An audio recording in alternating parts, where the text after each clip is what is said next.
Araw din paglilitis sa VP, 29 Hulyo 2026. Lucas 8:17, sapagkat walang lihim na hindi mahahayag at walang natatago na hindi malalaman at maihahayag.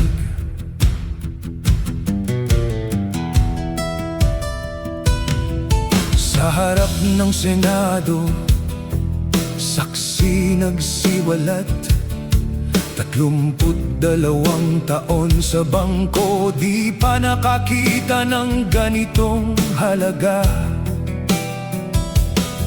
125 milyon sa Jimbag dinala, 4 na tseke isang araw, saan kaya nagpunta?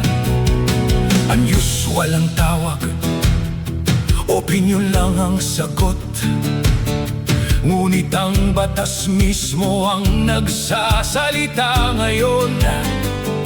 Hindi biro itong gantong kalaking halaga. Ang batas ay malinaw, 500,000 lamang ang hangganan, ngunit ito'y 250 beses na lampas. Di na basta-basta, di na mapagkakailangan. Hindi haka-haka, hindi basta pakiramdam lamang. Ang katotohanan ay kailangang malaman ng bawat mamamayan. Kawikaan 11:1, ang sinungaling na timbangan ay kasuklam-suklam sa Panginoon, ngunit ang ganap na timbangan ay kanyang kaluguran. Tumindig sa katotohanan, Diyos ang nakakita sa bawat plano. Liwanag sa dilim, wala nang tatago, katarungan ay darating, hindi na magtatago. Lucas 16:10, ang tapat sa kakaunti ay tapat di naman sa marami, at ang di ganap sa kakaunti ay di rin naman ganap sa marami. 630 transaksyon na flag na ng AMLC. 6 na bilyon pito, saan napunta ang pera ng bayan? Hindi kailangang tanungin pa, sabi ng depensa, ngunit ang katotohanan ay di nabibilhan ng salita lang.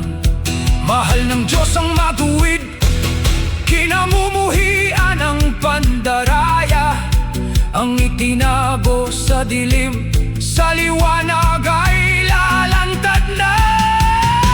Oo, hindi automatikong krimen ang unusual, ngunit wag nating baluktutin ang katotohanan. Ang pera ng guro, ng health worker, ng mahihirap, ito ang dapat nating ipaglaban hanggang sa huling sagot.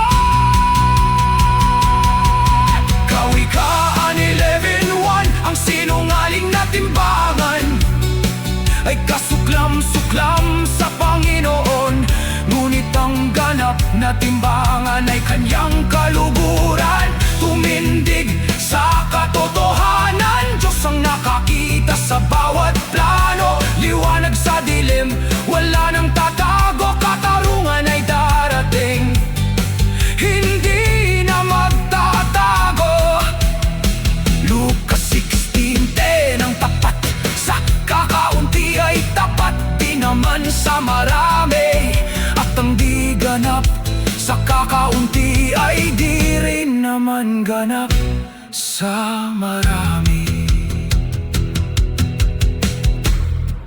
Isaías 5:20, sa aba nila na tumatawag sa kasamaan na mabuti, at sa mabuti na kasamaan.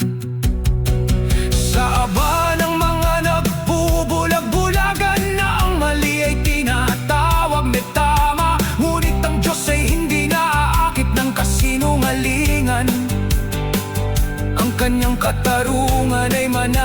manatili magpakailanman. Awit 82:3, ipagsanggalang ninyo ang dukha at ang ulila. Gawan ninyo ng kaganapan ng napipighati at ang salat. 612 milyon, sagutin bawat piso. Resibo po resibo, hayaan nating lumantad ang totoo. Ang confidential funds ay para sa seguridad ng bansa, hindi upang itago ang makapangyarihan sa pananagutan ng masa.